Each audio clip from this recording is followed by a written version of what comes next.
बिस्मिल्लाहिर्रहमानिर्रहीम। Business official में एक दफ़ा फिर आपको खुश आमदीद कहा जाता है। मैं हूं आपका मेज़बान एजी अदर खान। मेरी तरफ से सब भाइयों बुजुर्गों को अस्सलाम वालेकुम वरहमतुल्लाहि वबरकातुहू। आज मैं भैंसों के कारोबार के टॉपिक पर आपके खिदमत में लेकर हाजिर हुआ हूं, जो कि बहुत ही अच्छे अखलाक का मालिक है। बहुत ही अच्छी बातें बताएगा भाई, और पंजाबी में ऐसी बातें बताएंगे कि ये भैंसों के कारोबार में कितनी प्रॉफिट है। उससे पहले अगर आपने हमारे चैनल को सब्सक्राइब नहीं किया, प्लीज़ सब्सक्राइब कर लें और साथ साथ घंटी के निशान को भी दबा दें, ताकि जब भी हमारी नई वीडियो है आप तक नोटिफिकेशन के जरिए पहुंच सके। आइए इस भाई के पास जाते हैं और मुकम्मल इन्फॉर्मेशन लेते हैं, और एक एक चीज़ आपको वजाहत के साथ बताएगा। और इस भाई ने 5 भैंसों से कारोबार शुरू किया था। आज अल्हम्दुलिल्लाह इस भाई के पास 35 भैंसें हो चुकी हैं। इस कारोबार में भी माशाल्लाह बहुत बरकतें हैं।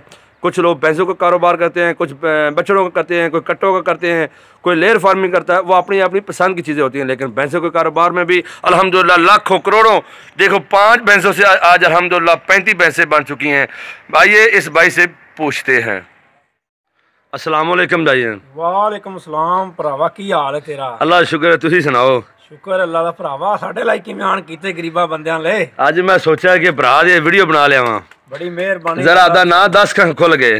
लाला जी मेरा नाम मोहम्मद फयाज है। अच्छा मोहम्मद फयाज, पिंड केड़ा है जी? पिंड लाला जी बूंगा बलोचां वाला, जिला कसूर है। जिला कसूर ही साडा चलदा है जी। अच्छा जी, माशाल्लाह जी। अच्छा भाई जान, तुसी सानू ए जरा वजाहत दसो, हां तुहाडे कोल इस टाइम कितनियां मज्जां ने? साडे कोल माशाल्लाह इस टाइम 35 मज्जां ने भरावा। 35 मज्जां ने, माशाल्लाह जी। जदों तुसी काम शुरू कीते ओले थोड़ी जिहियां मज्जां सन भरावा? उस टाइम मेरे को 5 मज्जां सी। अच्छा, कोई एक तो शुरू है कि किदों लई कोई किदों लई, एवें करके 5 हो गईਆਂ। 5 तो फिर हौले दुੱਧ ही देना शुरू कीता। अच्छा, फिर आस्ता आस्ता ਜਿਹੜੇ ਪੈਸੇ ਬਚਦੇ ਸੀ, ਪਹਿਲੀ ਆਪਦੀ ਸੀ। ਹਾਂਜੀ 8 ਕਿੱਲੇ। ਹਾਂਜੀ। ਤੇ ਉਹ ਭਰਾਵਾ ਫਿਰ ਪੈਸੇ ਜੋੜ ਕੇ ਮੱਝ ਮਹੀਨੇ ਦੇ ਵਿੱਚ ਇੱਕ ਪਾਈ ਜਾਂਦੇ ਸਾਂ। ਅੱਛਾ ਅੱਛਾ, ਮਾਸ਼ਾਅੱਲਾ ਇਸ ਟਾਈਮ 35 ਹੋ ਗਈਆਂ ਨੇ। ਤੇ ਭਰਾਵਾ 5 ਮਣ ਦੁੱਧ ਜਿਹੜਾ ਡੇਲੀ ਦੇਈਗਾ। 5 ਮਣ? ਹਾਂਜੀ। ਅੱਛਾ। ਤੇ 4 ਬੰਦੇ ਰੱਖੇ ਨੇ ਨਾਲ, ਆ ਵੀ ਕਰੀਗਾ ਭਰਾਵਾ, ਸਿੱਧੀ ਗੱਲ ਹੈ। माशाल्लाह, तुसी आप नाल करदे जे? आ भी करेगा भरावा।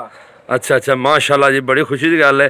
अच्छा, अपने कोल इस टाइम केड़ी नस्ल दी मझ अपने कोल हैगी चंगी? जी बहुत ही अपने कोल आरफ वाले दियां ने। आरफ वाले दियां ने? हां जी। ओथे एक व्यापारी अपना बेली ओंदे कोल ले आई घरां च लभ लुभ के। अच्छा, ओथे ओदे नाल अपना वधार हैगा भी, मसलन पैसे देईगे ते बाकी किस्त ते चलेगा काम। अच्छा, ये भी कारोबार है किस्तां दे? आई वो अपने नाल चलदा है। उन्होंने महीने बाद लाख रुपया जमा करेगा, 2-3 ले ही हैं। अच्छा अच्छा, लाख रुपया दे के 3 मझां ले गए ते बाकी लाख रुपया महीने बाद देंदे रहे। तो एक मझ किने देंदा फिर? मैं लाला जी कोई 2 लाख दी मिलदी, कोई 1,80,000 दी, कोई 1,70,000 दी। अच्छा अच्छा, सही गल हो गई। अच्छा जी, मिसाल तो एक टाइम दा ਤੁਹਾਡਾ कितना दुध हो जांदा है? ਉਹਨੂੰ ਭਾਈ ਬਤਾ ਤਾਂ ਰਿਹਾ 2.5 ਮਣ ਹੋ ਜਾਂਦਾ। एक टाइम 2.5 मण दुध? 2 टाइम ਦਾ 5 ਮਣ ਹੁੰਦਾ। 2 टाइम ਦਾ 5 मण। मैं इस वास्ते दोबारा पूछदा मैं अपने दोस्तों ਨੂੰ वजाहत ना दसना चाहना। कोई मसला नहीं। अच्छा, ਜਿਹੜਾ ਦੁੱਧ ਹੈ ਤੁਹਾਡਾ, ਹਾਂਜੀ ਹਾਂਜੀ, ਉਹ ਕਿਹਨੂੰ ਦੇ ਰਿਹਾ ਜੇ? ਦੁੱਧ ਹੀ ਲਾਹੌਰ ਦਾ ਜੀ। ਤੇ 1 ਮਣ ਦੁੱਧ ਕੀ ਰੇਟ ਜਾ ਰਿਹਾ? 3000 ਰੁਪਏ। 3000 ਰੁਪਏ ਦਾ। ਤੇ 5 ਮਣ ਦੁੱਧ ਹੈ? ਹਾਂਜੀ। 15000 ਦਾ ਡੇਲੀ ਦਾ? ਹਾਂਜੀ। ਤੇ ਤੁਸੀਂ ਮਜ਼ਦੂਰ ਕਿੰਨੇ ਨੇ ਤੁਹਾਡੇ ਕੋਲ? ਤੇ ਵਿੱਚ ਆ ਵੀ ਜੇ? 5। ਮੇਰੇ ਸਾਹਮਣੇ 5 ਨੇ। ਤੁਹਾਡੇ ਸਾਹਮਣੇ 5 ਹੋ ਗਏ। ਤੇ ਮਜ਼ਦੂਰਾਂ ਦੀ ਤਨਖਾਹ ਕਿੰਨੀ ਦੇ ਰਿਹਾ ਜੇ? ਇੱਕ ਮਜ਼ਦੂਰ ਦੀ ਤਨਖਾਹ ਹੈਗੀ ਜੀ 13000 ਰੁਪਏ। 13000 रुपये? हाँ जी। 13000 रुपये नाल उन्हें किलो दूध देगा, मन दाने देगा। अच्छा अच्छा, माशाल्लाह जी। एक खर्चे कट गए? हाँ जी। ते कुछ है बच जानी महीने दी? ये जी 70000, कभी 80000, कभी लाख भी बच जाता महीने दा? हाँ जी, माशाल्लाह। स्टाले हुण अगों दूसरे लो शुरू हो जाने ना। हाँ जी हाँ जी। वो फिर लाख रुपया महीने दा बचदा है। अच्छा, जो स्टाले दा दूसरा यानी कि बरसेम जिन्हों असीं कहने आ। अच्छा, तो मजदूरां खर्चे कट के तकरीबन कितना बच जांदा है? कभी 70000 बच जाता, कभी 80000, कभी लाख। वो फिर ना पट्ठियां दे हिसाब ते कितों मुੱਲ ਲੈਣੇ पंजाब दे होण ते फिर ज़्यादा भी बच जांदे ने। अच्छा भाई फयाज, 5 किले ज़मीन है जनाब, 8 किले आदि, बाकी ठेके ठुके लई ज़मीन तुहाडी मिसाल तो 5 किले है? हाँ जी। तो उन्हां सब चारा ही सारा लाया हुआ है? हाँ, सब चारा। उस अलावा कमांड 7 किले बरसेम लाई, स्टाला बोलिया जांदा। अच्छा बिल्कुल जी। ते कमांड भरावा 3 किले सी। 3 किले खत्म हो गया हुण? नहीं, किला 2 किले खला है, यानी कि इन्हां वास्ते ही। इस तो अलावा मिसाल तौर सर्दी हुण आ गई जिवें, इस तो अलावा भरावा जी तूड़ी भी लई है। अच्छा। 300 मना तूड़ी मंगवाई सी। अच्छा। ते वो तूड़ी भी भरावा इन्हां नूं पिछले टाइम जेड़ा वंड तूड़ी दा पाएगा। अच्छा, पिछले टाइम तूड़ी पांदे जी ना? फिर मंझां लिसियां पा जांदियां। अच्छा, ये भी कोई फर्क हुंदा जी? हां जी, वो जेड़ा ना सुक्का वंडा जेड़ा ना वो इन्हां नूं मोटा थोड़ा रखदा है। अच्छा, वंडा भी पांदे या चौकर वगैरह? हरा चारा। हां जी। ये तो सिर्फ एवें पेट भरन वाली गल हुंदी, बाकी वंडा सही तूड़ी वाला ही है। ਅੱਛਾ ਵੰਡਾ ਸੇ ਤੂੜੀ ਵਾਲਾ ਹੁੰਦਾ ਹੈ। ਹਾਂਜੀ ਸਹੀ ਗੱਲ, ਸ਼ਾਮ ਦੇ ਟਾਈਮ ਅਸੀਂ ਪਾਉਣੇ ਆ। ਉਹ ਸ਼ਾਮ ਦੇ ਟਾਈਮ ਪਾਉਂਦੇ ਜੇ। ਹਾਂਜੀ ਹਾਂ ਸਹੀ ਗੱਲ ਹੋ ਗਈ ਭਾਈ ਜਾਨ। ਅੱਛਾ ਤੁਸੀਂ ਇੱਕ ਮੱਝ ਹੈ, ਹਾਂਜੀ ਕਦੇ ਤੁਸੀਂ ਮਿਸਾਲ ਤੋਂ ਆਪਣੇ ਕੋਲ ਮਾਸ਼ਾਅੱਲਾ 35 ਮੱਝਾਂ ਨੇ, ਅੱਲਾ ਜੀ ਤੁਹਾਡੇ ਕਾਰੋਬਾਰ ਵਧਾਏ ਜੀ, ਤੇ ਇੱਕ ਮੱਝ ਹੈ ਉਹਦੇ ਵਾਸਤੇ ਕਿੰਨਾ ਚਾਰਾ ਖਰਚਾ ਆ ਜਾਂਦਾ? ਤੁਸੀਂ ਅੰਦਾਜ਼ਾ ਲਾਇਆ ਕਿ ਆ ਉਵੇਂ ਤੂੰ ਸਾਡਾ ਸਿੱਧਾ ਹਿੱਟਾ? ਨਹੀਂ ਅੰਦਾਜ਼ਾ ਹੈ ਕਿ ਜਿਹੜਾ ਇੱਕ ਮੱਝ ਦਾ ਖਰਚਾ 300 ਰੁਪਇਆ ਆ ਹੀ ਜਾਂਦਾ।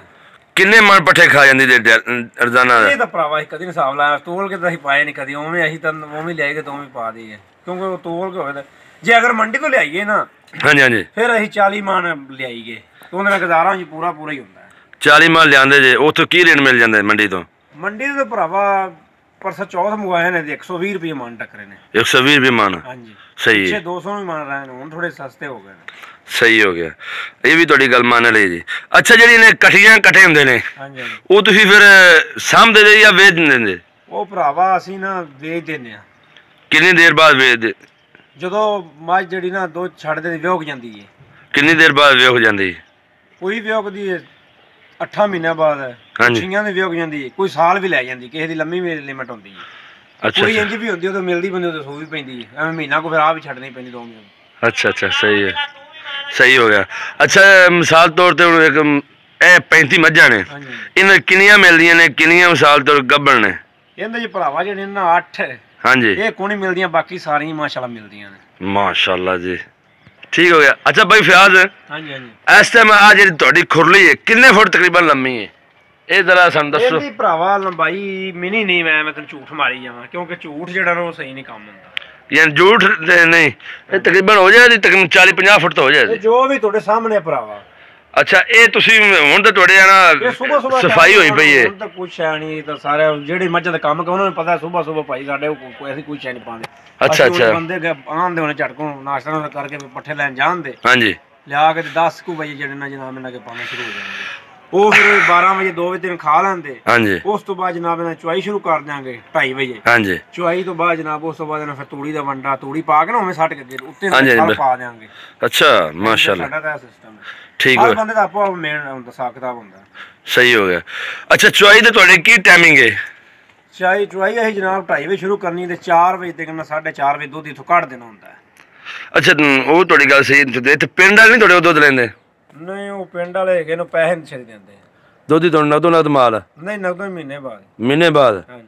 ਫਿਰ ਤੁਸੀਂ ਮਹੀਨੇ ਬਾਅਦ ਇੱਕ ਨਵੀਂ ਮੱਝ ਲੈਣੀ ਹੁੰਦੀ? ਨਹੀਂ ਮਹੀਨੇ ਬਾਅਦ ਨਹੀਂ, ਕਈ ਜਦੋਂ ਦੁੱਧ ਘਟਣਾ ਨਾ ਉਦੋਂ ਲਿਆਈ ਇਕੱਠੀਆਂ। ਸਹੀ ਹੋ ਗਿਆ। ਸਾਡੇ ਦੁੱਧ ਹੁਣ ਦੁੱਧ ਦੀ ਮੋਰ ਆਖੇਗਾ ਮੈਂ ਦੁੱਧ ਨਹੀਂ ਪੂਰਾ ਹੋ ਰਿਹਾ ਯਾਰ, ਮੇਰੇ ਗਾਹ ਖਰਾਬ, ਫਿਰ ਉਹ ਇਕੱਠੀਆਂ 2-3 ਲੈ ਆਏਗੀ। ਅੱਛਾ ਤੁਸੀਂ ਇਹ ਇਹਦੇ ਵਾਸਤੇ ਕੋਈ ਤਲਾਬ ਵਗੈਰਾ ਦਾ ਕੋਈ ਇੰਤਜ਼ਾਮ ਕੀਤਾ ਵਾ? ਮੱਝਾਂ ਵਾਸਤੇ ਤਾਂ ਹੋਣਾ ਲਾਜ਼ਮੀ ਹੁੰਦਾ ਹੈ। ਹੁਣ ਤਾਂ ਜੋ ਸਰਦੀ ਆ ਗਈ, ਉਹ ਸਰਦੀ ਦਾ ਤਲਾਜ ਕਦੇ ਇਹ ਤੇ ਨਹੀਂ ਪਾਣੀ ਇੱਥੇ ਪਿਆ ਗਰਮੀਆਂ ਵਾਸਤੇ ਜੀ, ਗਰਮੀਆਂ ਵਾਸਤੇ ਮੈਂ ਤੁਹਾਡੇ ਪੁੱਛ। ਟੂਟੀ ਲੱਗੀ ਹੈ ਪਿੱਛੇ, ਮੋਟਰ ਹੈ ਸਾਡੀ ਅੱਛਾ ਸਾਹਮਣੇ। ਹਾਂ ਬਿਲਕੁਲ ਲੱਗੀ। ਇਹਦੇ ਵਿੱਚ ਪਾਣੀ ਪਿਆ ਲੇਗਾ ਭਰਾਵਾ, ਇਹਦੇ ਵਿੱਚ ਪਾਣੀ ਪਿਆ ਲੈਂਦੇ ਜੀ? ਹਾਂਜੀ ਸਹੀ ਹੋ ਗਿਆ। ਇਹ ਉਦੋਂ ਪਾਣੀ ਡੇਲੀ ਸਾਫ਼ ਕਰਦੇ ਡੇਲੀ ਰੂਟੀਨ ਨਾਲ ਜੀ। ਅੱਛਾ ਆ ਜਿਹੜਾ ਇੰਤਜ਼ਾਮ ਹੈ ਸਾਰਾ ਸੋਹਣਾ ਲੱਗਿਆ, ਜਿਵੇਂ ਪਾਣੀ ਜਿਵੇਂ ਪਿਸ਼ਾਬ ਸ਼ੂ ਮੱਝਾਂ ਕਰਦੀਆਂ ਨੇ ਪਾਣੀ ਖਾਲੀ ਚ ਨਿਕਲ ਜਾਂਦੇ। ਉਹਨੇ ਜਿਹੜੇ ਪੱਠੇ ਪਾਣੇ ਉਸ ਤੋਂ ਪਹਿਲੇ ਨੂੰ ਸਫਾਈ ਸਾਰੀ ਮਾਂਜਾ ਮੁੰਜੋ ਮਾਰ ਕੇ ਸਫਾਈ ਕਰ ਦੇਗੀ। ਹਾਂਜੀ ਸਾਰੀ ਸਫਾਈ ਕਰ ਦਿੰਦੇ ਜੀ। ਇਸ ਤੋਂ ਬਾਅਦ ਇਹ ਮੱਝਾਂ ਫਿਰ ਕਿੱਥੇ ਬਣਦੇ ਜੀ? ਇਸ ਤੋਂ ਬਾਅਦ ਇੱਥੇ ਪਰਾਂ ਬਣ ਦੇਗੀਆਂ, ਜਿਵੇਂ ਆ ਸੇਨ ਆਪਣਾ ਮਾਸ਼ਾਅੱਲਾ ਇੱਥੇ ਬਣ ਦੇਗੀਆਂ। ਅੱਛਾ ਅੱਛਾ, ਵਿੱਚ ਗਾਵਾਂ ਵੀ ਰੱਖੀਆਂ ਨੇ? ਉਹ ਵਿੱਚ 1-2 ਰੱਖਣੀਆਂ ਪੈਂਦੀਆਂ ਨੇ ਯਾਰ। ਅੱਛਾ ਇਹਦੇ ਵਿੱਚ ਉਹ ਦੁੱਧ ਵੀ ਉਹ ਵੀ ਵਿੱਚ ਦੁੱਧ ਦੇ ਦਿੰਦੇ ਜੀ? ਇਹ ਗਾਵਾਂ ਦਾ ਪ੍ਰਾਈਵੇਟ ਇਹ ਤਾਂ ਖਰਚਾ ਜਿਹੜਾ ਪੱਠਿਆਂ ਦਾ ਪੂਰਾ ਹੀ ਕਰਦੀਆਂ ਨੇ। ਅੱਛਾ, ਕਿਉਂਕਿ ਮੱਝ 3 ਬਣੀਆਂ ਤਾਂ ਗਾਂ 1 ਬਣੀ ਦੇ ਬਰਾਬਰ ਕੰਮ ਹੁੰਦਾ। ਅੱਛਾ ਅੱਛਾ ਮਾਸ਼ਾਅੱਲਾ ਜੀ। ਇਹ ਤੁਹਾਡੇ ਕੋਲ ਕਿਹੜੀ ਕਿਹੜੀ ਨਸਲ ਦੀ ਗਾਂ ਹੈ? ਇਹ ਯਾਰ ਕਰਾਸ ਹੀ ਹੈਗੀਆਂ ਨੇ, ਦਰਗੀਆਂ ਜਿਹਨਾਂ ਨੂੰ ਬੋਲਿਆ ਜਾਂਦਾ। ਅੱਛਾ ਅੱਛਾ ਚਲੋ ਠੀਕ, ਉਹ ਤਾਂ ਹੋ ਗਈ ਠੀਕ। ਭਾਈ ਫਿਆਜ਼ ਮੈਂ ਕਾਫੀ ਨਾ ਮੱਝਾਂ ਦੇ ਬਾਰੇ ਐਂਟਰੀ ਥੋੜੇ ਚੰਦ ਕੁ ਕੀਤੇ ਨੇ, ਲੇਕਿਨ ਮੈਂ ਵੀਡੀਓ ਅਕਸਰ ਮੇਰੇ ਆਉਂਦੀਆਂ ਜਾਂਦੀਆਂ ਨੇ, ਮੈਂ ਸੁਣਦਾ ਰਹਿਣਾ। ਇਹਨਾਂ ਦੀ ਕੋਈ ਨਸਲਾਂ ਵੀ ਹੁੰਦੀਆਂ ਨੇ ਮੱਝਾਂ ਦੀਆਂ? ਹਾਂ ਨਸਲਾਂ ਬੜੀਆਂ ਹੁੰਦੀਆਂ ਨੇ, ਕੋਈ ਬਹੁਤ ਹੀ ਮਸ਼ਹੂਰ ਹੁੰਦੀ ਨਾ ਆਰਫ ਵਾਲੇ ਦੀ ਤੇ ਉਦੋਂ ਨੀਲੀ ਦੀ, ਰਾਵੀ ਦੀ ਵੀ ਹੁੰਦੀ ਹੈ, ਨੀਲੀ ਦੀ ਵੀ ਬੜੀਆਂ ਉਹ ਮਸ਼ਹੂਰ ਨੇ ਆਪੋ ਜਿਹਨੂੰ ਚੰਗੇ, ਸਾਨੂੰ ਤੇ ਪਈ ਆਰਫ ਵਾਲੀ ਚੰਗੀਆਂ ਲੱਗਦੀਆਂ ਨੇ। ਇਹ ਵੀ ਜੂੰ ਬਹੁਤ ਚੰਗੀ ਹੈ, ਸਾਲ ਪੂਰੀ ਚੱਲਦੀ ਰਹਿੰਦੀ ਮੱਝ। ਅੱਛਾ ਅੱਛਾ, ਇਹਨੇ ਤੇ ਜਿਹੜੇ ਮੰਡੀਆਂ ਤੋਂ ਲੈਣੀਆਂ ਨੇ ਮੱਝਾਂ ਉਹਦੇ ਚ ਬਹੁਤ ਦਗਾ ਹੋ ਜਾਂਦਾ। ਬਾਈ ਘਰ ਵਪਾਰੀ ਬੜੇ ਭੈਣ ਚੋਣ ਨੇ, 3 ਦਿਨਾਂ ਦਾ ਟਾਈਮ ਉਹਨਾਂ ਲਾਇਆ ਹੁੰਦਾ। ਉਹ ਗਰੀਬ ਬੰਦਾ ਨਾੜੀ ਜਾ ਕੇ ਫਸ ਜਾਂਦਾ, ਉਹ ਕੁੜੀ ਉੱਥੋਂ ਚੰਗਾ ਚੋਕ ਲੈਂਦਾ, ਸਵੇਰੇ ਉਹਦੇ ਥੱਲੇ ਪਾਈਆ ਵੀ ਨਹੀਂ ਲੱਭਣਾ ਦੁੱਧ। ਉਹ ਮੰਡੀਆਂ ਦਾ ਠੱਗੀ ਮਹਿਕਮਾ ਬਣਿਆ ਹੈ, ਯਾਨੀ ਕਿ ਕੋਈ ਤਲਕ ਬਣਾਓ ਪਿੰਡਾਂ ਥਾਂ ਦੇ ਵਪਾਰੀਆਂ ਨਾਲ, ਉਹ ਤੋਂ ਕੰਮ ਸਹੀ ਰਹਿੰਦਾ। ਯਾਨੀ ਕਿ ਤੁਹਾਡੀ ਗੱਲ ਕਰਨ ਦਾ ਮਕਸਦ ਹੈ ਮੰਡੀਆਂ ਦੀ ਤਰਫ ਰੁਖ ਨਹੀਂ ਕਰਨਾ ਚਾਹੀਦਾ। ਹਾਂਜੀ ਉਹ ਤਾਂ ਠੱਗ ਨੇ, ਸਾਰੇ ਠੱਗ ਨੇ। ਮੱਝਾਂ ਖਾਸ ਕਰ ਉੱਥੋਂ ਨਹੀਂ ਲੈਣੀਆਂ ਚਾਹੀਦੀਆਂ, ਬਾਕੀ ਕੱਟੇ ਜਿਹੜੇ ਨੇ ਉਹ ਤਾਂ ਵਜ਼ਨ ਸਾਥ ਬੰਦਾ ਜੇ ਜਾਂ ਵੀ ਸਮਝਦਾਰ ਹੋਣਾ ਚਾਹੀਦਾ, ਉਹ ਵੇਖ ਲਵੇ ਵਜ਼ਨ ਤੇ ਇੰਨੇ ਦਾ ਚੀਜ਼ ਹੈ। ਹਾਂ ਸਹੀ ਗੱਲ ਹਾਂ ਯਾਨੀ ਕਿ ਮਿਸਾਲ ਤੋਂ ਜਿਵੇਂ ਤੁਸੀਂ ਆਰਫ ਵਾਲੇ ਤੁਹਾਡਾ ਵਪਾਰੀ ਹੈ ਸਾਡਾ ਤਾਂ ਹੁਣ ਘਰੇਲੂ ਤਲਕ ਬਣਿਆ ਪਿਆ ਤਲਕ ਮਾਸ਼ਾਅੱਲਾ ਬਣ ਗਿਆ ਤੁਸੀਂ ਉੱਥੋਂ ਹੀ ਲੈਂਦੇ ਜੇ ਹਾਂਜੀ ਤੁਹਾਨੂੰ ਪਤਾ ਲੱਗ ਗਿਆ ਮੱਝ ਇਸ ਤਰੀਕੇ ਦੀ ਆ ਇਸ ਤਰੀਕੇ ਤੁਹਾਡਾ ਯਾਰ ਹੁਣ ਮੱਝ ਵੇਖਦੇ ਨਾਲ ਹੀ ਪਤਾ ਲੱਗ ਜਾਂਦਾ ਵੀ ਆ ਇੰਨੇ ਦੀ ਆ ਇੰਨੇ ਦੀ ਹਾਂ ਨਹੀਂ ਸਹੀ ਗੱਲ ਹੈ ਤੇ ਮਾਸ਼ਾਅੱਲਾ ਫਿਰ ਇਹ ਹੈਗਾ ਜਦੋਂ ਅਸੀਂ ਉਹਦੇ ਕੋਲ ਲੈਨੇ ਨਾ ਭਰਾਵਾ ਜਿਹੜੀ ਨਾ ਮੱਝ 1,70,000 ਦੀ ਹਾਂਜੀ ਉਹ ਸਾਨੂੰ ਮਿਲਣੀ ਹੁੰਦੀ 1,80,000 ਦੀ ਜਾਂ 90 ਦੀ ਕਿਉਂਕਿ ਉਹਨੇ ਨਾ 10,000 ਰੁਪਏ ਸਾਡੇ ਕੋਲ ਲੈਂਦਾ ਹੈ ਵਾਹ ਆ ਤੁਸੀਂ ਪੈਸੇ ਥੋੜੇ ਥੋੜੇ ਕਰਕੇ ਥੋੜੇ ਥੋੜੇ ਅਸੀਂ ਲੱਖ ਰੁਪਇਆ ਮਹੀਨੇ ਦੇਣਾ ਹੁੰਦਾ ਹਾਂ ਸਹੀ ਗੱਲ ਹੈ ਜੀ ਠੀਕ ਹੋ ਗਿਆ ਬਾਈ ਜਾਨ ਕਿਉਂਕਿ ਹੁਣ ਇਸ ਟਾਈਮ ਨਾ ਹਾਂਜੀ ਹਾਂਜੀ ਜਿਵੇਂ ਹੁਣ ਮਾਈ ਖਲੀ ਹੈ ਹਾਂਜੀ ਤੇ ਇਹ ਇਸ ਟਾਈਮ 1 ਲੱਖ ਨੂੰ ਜਾਣਾ 60,000 ਦੀ 70 ਦੀ ਇੱਥੇ ਤੀਆਂ ਨੇ ਇਸ ਤੋਂ ਬਾਅਦ ਨਹੀਂ ਹੈਗੀ ਤੇ ਲੇਕਿਨ ਜਿਹੜੇ ਨਾ ਬੇਲੀ ਕਈ ਐ ਮੈਂ ਝੂਠ ਮਾਰੀ ਜਾਂਦੇ ਨੇ ਵੀ ਇੰਨੇ ਦੀ ਮੱਝ ਇੰਨੇ ਦੀ ਉਹ ਕੰਮ ਨਹੀਂ ਠੀਕ ਹੁੰਦਾ ਅੱਛਾ ਯਾਨੀ ਗੱਲ ਤੁਸੀਂ ਅੱਛਾ ਤੁਸੀਂ ਹੁਣ ਦੱਸੋ ਤੁਸੀਂ ਉਹ ਜਿਹੜੀਆਂ ਦੋ ਮਾਸ਼ਾਅੱਲਾ ਮੱਝਾਂ ਬੈਠੀਆਂ ਨੇ ਸਾਹਮਣੇ ਅੱਗੇ ਨੇੜੇ ਜਾ ਦੱਸੋ ਨਾ ਹੱਥ ਲਾਓ ਸਾਨੂੰ ਪਤਾ ਇੱਕ ਹੈ ਮਿਸਾਲ ਇੱਕ ਪਹਿਲੀ ਬੂਰੀ ਹਾਂਜੀ ਇੱਕ ਪੱਲੀ ਬੂਰੀ ਹੋ ਗਈ ਇਹ ਸਾਨੂੰ ਭਰਾਵਾ 2-2 ਲੱਖ ਦੀ ਮਿਲੀਆਂ ਨੇ 2 ਲੱਖ ਮਾਸ਼ਾਅੱਲਾ ਉਹਨੂੰ 2 ਲੱਖ ਦਾ ਅੱਛਾ ਇਹ ਟਾਈਮ ਤੇ ਮਿਲੀਆਂ ਨੇ ਤੇ ਮਾਸ਼ਾਅੱਲਾ ਕੱਦ ਕੁੱਦ ਵੀ ਚੰਗਾ ਜਵਾਨ ਨੇ ਤੇ ਲੇਕਿਨ ਇਹ ਹੈਗਾ ਨਗਦਾਂ ਦੀ ਜਿਹੜੀਆਂ ਨੇ ਇਹ 1,80,000 ਦੀਆਂ ਨੇ ਨਗਦਾਂ ਦੀਆਂ ਸਾਨੂੰ ਫਿਰ ਮਜਬੂਰੀ ਹੁੰਦੀ ਕਿਉਂਕਿ ਸਾਡਾ ਉਤਾ ਤੱਕਦਾ ਸੀ ਫਿਰ ਉੱਥੇ ਹੀ ਬੋਲਦੇ ਇਸ ਟਾਈਮ ਅੱਛਾ ਬਾਈ ਫਿਆਜ਼ ਮਾਸ਼ਾਅੱਲਾ ਦੇ ਸਰਦੀਆਂ ਦੇ ਮਿਸਾਲ ਸਰਦੀਆਂ ਵਾਸਤੇ ਇੰਤਜ਼ਾਮ ਕੀਤਾ ਵਾ ਇਹਨਾਂ ਪੈਸਾ ਦਾ ਤੇ ਗਰਮੀਆਂ ਦਾ ਕੀ ਇੰਤਜ਼ਾਮ ਕੀਤਾ ਵਾ ਜੀ ਗਰਮੀਆਂ ਦਾ ਭਰਾਵਾ ਪਿੱਛੇ ਛੱਪੜ ਜਿਹਾ ਬਣਾਇਆ ਦੁਆਰ ਦੇ ਪਿੱਛੇ ਉਹਨੇ ਥੱਲੇ ਸ਼ਾਮ ਨੂੰ ਬਣ ਦੇਗਾ ਉੱਤੇ ਗਾੜ ਰੱਖ ਕੇ ਨਾ ਹਾਂਜੀ ਤੇ ਪਰਾਲੀ ਪਰੂਲੀ ਰੱਖੀ ਉਹਨੇ ਦਿਨੇ 12 ਵਜੇ ਉੱਥੇ ਵੱਜੀਆਂ ਰਹਿੰਦੀਆਂ ਨੇ ਤੇ ਸਰਦੀਆਂ ਵਾਸਤੇ ਕੀ ਇੰਤਜ਼ਾਮ ਹੈ ਸਰਦੀਆਂ ਜਾਂ ਅੰਦਰ ਕਮਰੇ ਹੈਗੇ ਨੇ ਉੱਥੇ ਕਮਰੇ ਵੱਖਰੇ ਨੇ ਹਾਂਜੀ ਉੱਥੇ ਮਿਸਾਲ ਵੱਜੀਆਂ ਰਹਿੰਦੀਆਂ ਨੇ ਅੰਦਰ ਨੂੰ ਰਾਤ ਨੂੰ ਅੰਦਰ ਦਿਨੇ ਬਾਹਰ ਹਾਂਜੀ ਠੀਕ ਹੋ ਗਿਆ ਸਰ ਅੱਛਾ ਮੈਂ ਹੁਣ ਤੁਹਾਡੇ ਕੋਲ ਆਖਰੀ ਸਵਾਲ ਇਹ ਕਰਨਾ ਚਾਹੁੰਦਾ ਬਾਈ ਫਿਆਜ਼ अगर कोई दोस्त भाई अपना कारोबार जो करे उन्हें तुसीं की मशवरा दे किन्ने क मझां शुरू करे ते की फायदे की नुकसान ने जिन्ने दा मर्जी भावें 5 ਦਾ ਸ਼ੁਰੂ ਕਰ ਦੇਵੇ ਹਾਂਜੀ ਭਾਵੇਂ 10 ਤੋਂ ਕਰ ਦੇਵੇ ਹਾਂਜੀ ਹਾਂਜੀ ਇਹਦੇ ਚ ਮਾਸ਼ਾਅੱਲਾ ਪ੍ਰੋਫਿਟ ਹੀ ਇਹਦੇ ਕੋਈ ਮਸਲਾ ਨਹੀਂ ਇਹਦੇ ਕੋਈ ਨੁਕਸਾਨ ਨਹੀਂ ਕੋਈ ਘਾਟਾ ਨਹੀਂ ਦਾ ਹਾਂਜੀ ਅੱਛਾ ਪਰ ਨਾਲ ਆ ਪੂਰਾ ਟੇਕ ਰਹਿਣਾ ਪੈਂਦਾ ਜੇ ਬੰਦਿਆਂ ਦਾ ਰਵੇ ਫਿਰ ਕੋਈ ਸ਼ਾਂ ਨਹੀਂ ਲੱਭਦੀ ਇਹ ਬੰਦੇ ਕੋ ਰਵੇ ਬੰਦੇ ਪ੍ਰੋਫਿਟ ਨਹੀਂ ਕੰਮ ਹੀ ਮਿਲਦਾ ਨਹੀਂ ਕਰਦੇ ਹਾਂਜੀ ਜੇ ਟਾਈਮ ਖੁਦ ਨੂੰ ਦੇਣਾ ਪੈਂਦਾ ਹਾਂਜੀ ਆਪ ਟਾਈਮ 24 ਘੰਟੇ ਨਾਲ ਦੇਣਾ ਪੈਂਦਾ ਮਿਸਾਲ ਤੋਂ ਇੱਕ ਬੰਦਾ ਇੱਕ ਮੱਝ ਦੀ ਇਸਤਾਦ ਰੱਖਦਾ ਹੈ ਤਾਂ ਇੱਕ ਮੱਝ ਲੈ ਆਵੇ ਤੇ ਉਸ ਤੋਂ ਕੰਮ ਸ਼ੁਰੂ ਕਰ ਇੱਕ ਮੱਝ ਦਾ ਕੋਈ ਨਹੀਂ ਉਹ ਤਾਂ ਭਾਜੀ ਜੀ ਇੱਕ ਮੱਝ ਜਿਹੜੀ ਨਾ ਉਹ ਆਪਦਾ ਹੀ ਕੋਟਾ ਪੂਰਾ ਕਰੇਗੀ ਅੱਛਾ ਇਹਦੇ ਵਾਸਤੇ ਮਿਸਾਲ ਤੋਂ ਆਪਣੇ ਕੋਲ 35 ਡੰਗਰ ਨੇ ਮਾਸ਼ਾਅੱਲਾ ਇਹ ਤੁਹਾਡੇ ਕੋਲ ਕਿੰਨੀ ਜਗ੍ਹਾ ਹੈਗੀ ਤਕਰੀਬਨ ਇਹ ਸਾਡੇ ਕੋਲ ਹੈਗੀ ਜਨਾਬ 2 ਗੁਣਾ ਜਗ੍ਹਾ ਵਾਲੀ ਹੈ ਆ ਸਿੱਧੀ ਜਿਵੇਂ ਆ ਸਿੱਧੀ ਆ ਰਹੀ ਜਿੱਥੇ ਭਾਈ ਤੁਹਾਡੇ ਮੁਲਾਜ਼ਮ ਖੜੇ ਨੇ ਤੇ ਉਵੇਂ ਪਾ ਕੇ ਦੁਆੜ ਬਣ ਜਾਂਦਾ ਅੱਛਾ ਦੁਆੜ ਬਣ ਜਾਂਦਾ ਇਹ 35 ਡੰਗਰਾਂ ਵਾਸਤੇ ਕਿੰਨੀ ਜਗ੍ਹਾ ਟੋਟਲ ਹੋਣੀ ਚਾਹੀਦੀ ਉਹਦੇ ਸ਼ੈੱਡ ਬਣਿਆ ਹੋਵੇ ਮੌਲਸਰ ਬਣਾਇਆ ਹੋਵੇ ਉਹ 2 ਗੁਣਾ ਕਾਫੀ ਜਗ੍ਹਾ ਠੀਕ ਹੈ ਮਾਸ਼ਾਅੱਲਾ ਕਾਫੀ ਜਗ੍ਹਾ ਹਾਂ 2 ਗੁਣਾ ਠੀਕ ਹੈ ਭਾਈ ਫਿਆਜ਼ ਬਹੁਤ ਮਿਹਰਬਾਨੀ ਤੂੰ ਸਾਨੂੰ ਕੀਮਤੀ ਟਾਈਮ ਦਿੱਤਾ ਹੈ ਬੜੀਆਂ ਅੱਛੀਆਂ ਗੱਲਾਂ ਦਿੱਤੀਆਂ ਨੇ अच्छा मैं फिर भी एक आखिरी सवाल अगर ये मझ बीमार हो जाती भाई फियाज इनका कोई देसी नुस्खा भी सानू दसो देसी नुस्खा कोई नहीं तो डॉक्टर साहब ਨੂੰ ਫੋਨ ਕਰਦੇ ਹੁੰਦੇ ਆ